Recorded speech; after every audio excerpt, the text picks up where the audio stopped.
been on a kind of social crusade that has taken us across 3 states in the last 3 weeks. We started in Ondo, and last week we were in Rivers, and today we are in Kano, where conversation with Azu is aptly titled Kwankwaso after the Supreme Court. It's a reference to yesterday's expected Supreme Court judgment, which has been reserved. Azu, the award-winning columnist and writer of this column, is here to discuss issues on deepening the conversation, our interactive segment of Conversation with Azu, a weekly diary on life and politics. Azu is joining via Zoom. Welcome to the conversation, Azu. It's my pleasure to be here again today. Merry Christmas to you and to all our subscribers. Thank you, Julius, for having me. Thank you very much. Yesterday, the Supreme Court reserved judgment. The suspense is quite itchy. Whichever way the Supreme Court rules, there threatens to be security implications in Kano. What do you think about this? Well, my sense is that the ruling of the Supreme Court is not going to be determined on what the aftermath of that ruling is. My guess is that the Supreme Court will face the business of looking at the facts that have been presented by the parties, as indeed they have been provided from the two lower courts, and then give its own considered ruling on the basis of the facts that have been presented. I think it will be up to the parties involved and, of course, the security agencies to know that this type of ruling will quite naturally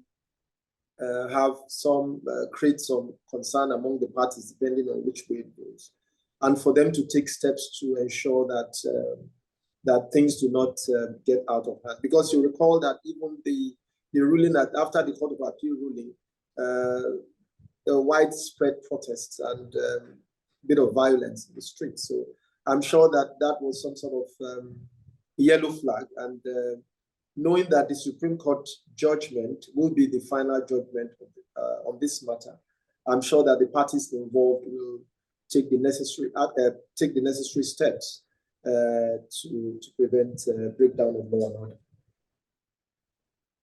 Do you think Kwankwaso's protege and son-in-law, Abba Kabir Yusuf, will come out of this, given the solid grounds that have been established against his victory in the last general elections? For instance, he said not to be the registered candidate of the NNPP under which he ran, and he said to have lost over 165,000 votes whose ballots were neither stamped nor signed. Is it possible he could wriggle out of this? I do not know what is possible and what is impossible, but if we look at because I will not play I am not a clairvoyant, and I do not have the gift of foretelling, like Reverend Mbaka, when he said, I saw hope. I really do not see anything other than an expectation and a hope that justice will be served.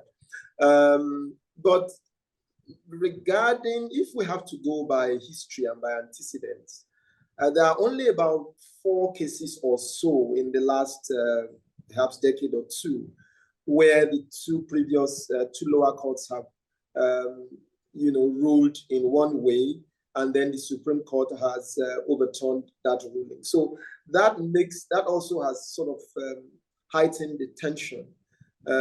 So if you go by antecedents, then of course it would seem that the odds do not appear to favor the sitting government. But the facts are not exactly the same as they have been in all the other cases.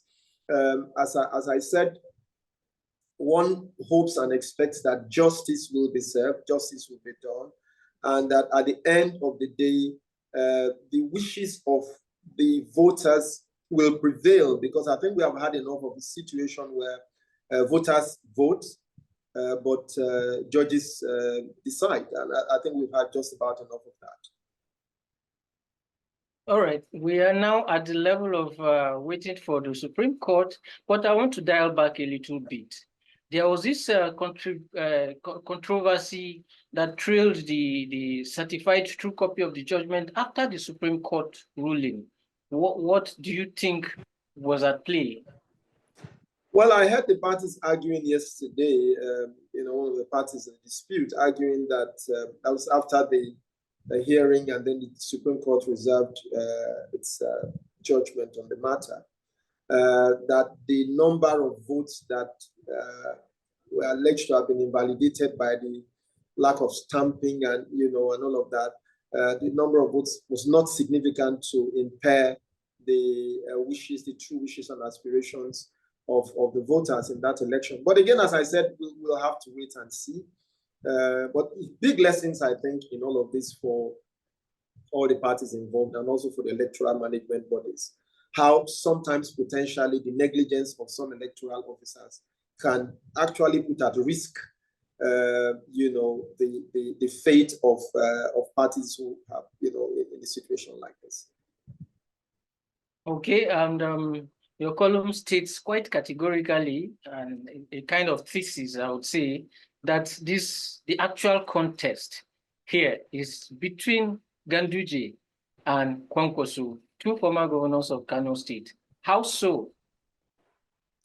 Well, I think in the past 2 decades or so, Kwankwaso has been probably the most phenomenal politician out of Kano. I mean, after Abubakar, as I said. But his two biggest nemesis have obviously been Shekarau and his former protege, interestingly, Ganduje. I think that what happens, the outcome of the judgment of the Supreme Court will give a clear indication whether his dynasty or whether his reign in Kano politics will continue, or whether we are just about approaching the sunset. But we'll have to wait and see. It's still a long way to that point yet. But clearly, I think that the other party, that is the Ganduje himself and Gawuna, think that they have the winds in their sail. They on account of the two previous judgments which went in their favor. But we have to wait and see whether they ultimately will carry the day, or whether there will be another significant ruling that bucks the trend in matters like this. Okay, and then you stated quite interestingly that you revealed, I think this is a revelation, Nasiru Gawuna has been updated on Wikipedia as the incumbent governor of Kano State from November. This is quite mischievous. It's quite cheeky, isn't it? Well, I did not know that until I actually started researching the subject myself. But as you know, Wikipedia is an open source is an open source so people will go in there and do all sorts of things. But I think that update came after the November Court of Appeal ruling, when the Court of Appeal affirmed, so to speak, the ruling of the lower of the tribunal. Some folks just went there and, as far as they were concerned, decided that Yusuf's, the current governor's tenure effectively ended on that day. But that is not the situation until the final judgment is given. But it just tells you how desperate and what really is at stake here. I mean, the appeal court had just barely finished when they went and then, declared that, as far as they were concerned, Gawuna is governor from November. But that's not what the law says. But as I said, the Wikipedia is an open source, library of some sort, and some folks have just gone there. Obviously, your guess is as good as mine who they are. And perhaps, who knows, before you go to bed tonight, we may find that the Ganduje fellows, upon reading what I've written, may also go there and overturn what has been expressed by the other parties. But we'll have to wait and see when the final judgment of the Supreme Court is given. Okay, and to bring this to a close, I would like to ask, what do you think is in this for Kwankwaso, who has seems in the last few election cycles to be consistently, betting on, making some kind of politically suicidal mistakes and decisions. What do you think is in all of this for him? Well, as you know, life itself is about risk. He's taken a few bets and lost, but he's also taken a few huge bets and won. I mean, who could have thought that NNPP would, just within a few months of being formed, as we stand today, win the governorship election in Kano, which is the biggest political vote bank in Nigeria. I mean, when he decided to form NNPP, I'm sure that not many people gave him a chance. And I think he still has a massive cult following among his Kwankwasia followers. But we will have to wait and see whether this is how the cookie crumbles, or whether, in fact, he's going to get a new lease of life, depending on the outcome of the ruling of the Supreme Court. We are all expectant, and we hope that at the end of this, justice will truly and genuinely be served.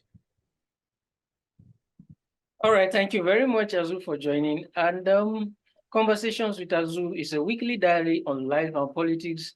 And for more of what we've been discussing, you can visit azuishiekwene.com. Share, like, and subscribe to our content to deepen the conversation about our country, Nigeria. Thank you very much for coming on the show, Azu, and Merry Christmas in advance. Thank you so much. Merry Christmas and a Happy New Year to you and to all our subscribers. Thank you for having me.